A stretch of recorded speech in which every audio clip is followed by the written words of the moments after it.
Alors, dans ces vidéos, je vais parler de l'arrosage lorsqu'il est soit trop fréquent ou en trop forte quantité, donc arrosage, irrigation. Alors, je vais aborder plusieurs sujets. Alors, les conséquences néfastes, négatives, parce que les positives, on les connaît, ça va être une augmentation du rendement, car l'eau, c'est un facteur qui pourrait être limitant. Donc, si on enlève un facteur limitant, la plante pourra mieux se développer. Et l'eau est indispensable à la vie, et notamment les plantes. Alors, si l'eau est apportée de façon régulière en petite quantité, alors l'un des premiers problèmes, c'est que la plante ne va pas développer son système racinaire. Alors, c'est que la plante va toujours utiliser l'eau qu'on va mettre en surface ou dans les premiers centimètres du sol, et que si par exemple vous arrêtez d'arroser et qu'il y a une période de sécheresse, la plante n'aura pas développé des racines en profondeur et ne pourra pas aller chercher de l'eau en profondeur.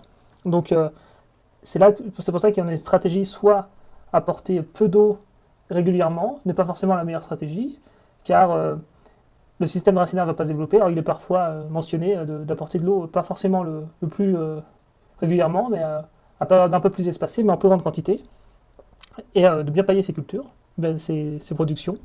Donc si on apporte trop d'eau, on aura un autre problème, c'est qu'on va asphyxier le sol. En effet, dans le sol, on a des espaces, des espaces lacunaires, des espaces vides, où il y a un échange gazeux, et si ces pores sont remplis d'eau, il y aura manque d'oxygène, et donc on aura une asphyxie, et on peut avoir la mort des plantes, la mort des micro-organismes qui vivent dans le sol, et le développement des champignons, qui, notamment les champignons pathogènes.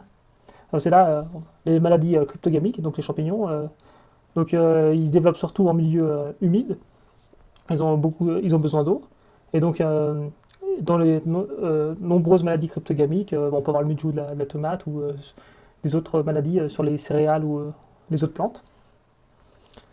Alors, une autre particularité, c'est que, par exemple, ce que j'ai constaté sur les tomates, c'est que si vous apportez de l'eau au moment de la fructification et de la formation des tomates, les tomates vont se gorger d'eau et donc le goût sera un peu plus fade.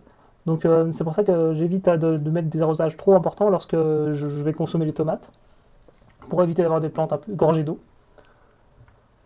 Alors, l'arrosage est surtout important pour les semis, car le système racinaire à la plante est beaucoup plus fragile, donc il faut pas non plus gorger la plante d'eau, donc c'est pas forcément très facile de doser la quantité d'eau.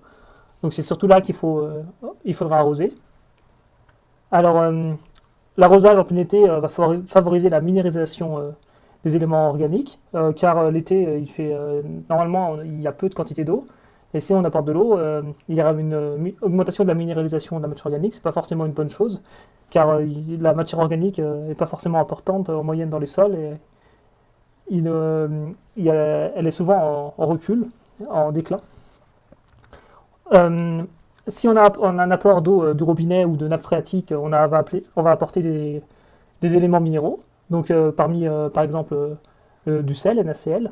Et donc on va avoir à la longue une salinisation de l'eau, c'est-à-dire une augmentation du sel sur le sol, et donc il y aura une sorte de stérilisation du sol, car on va avoir une teneur importante. Alors ça se passe déjà dans certaines régions du monde où l'eau de nappe phréatique est utilisée. Donc normalement, pour arroser, il faut privilégier l'eau de pluie qui est naturellement distillée, sans minéraux, pour éviter d'apporter trop de sel au sol. Et si vous arrosez, ça va demander beaucoup de temps. Et ça peut être coûteux si on prend de l'eau du robinet. Alors beaucoup de temps, mais bon, il y a des méthodes automatiques.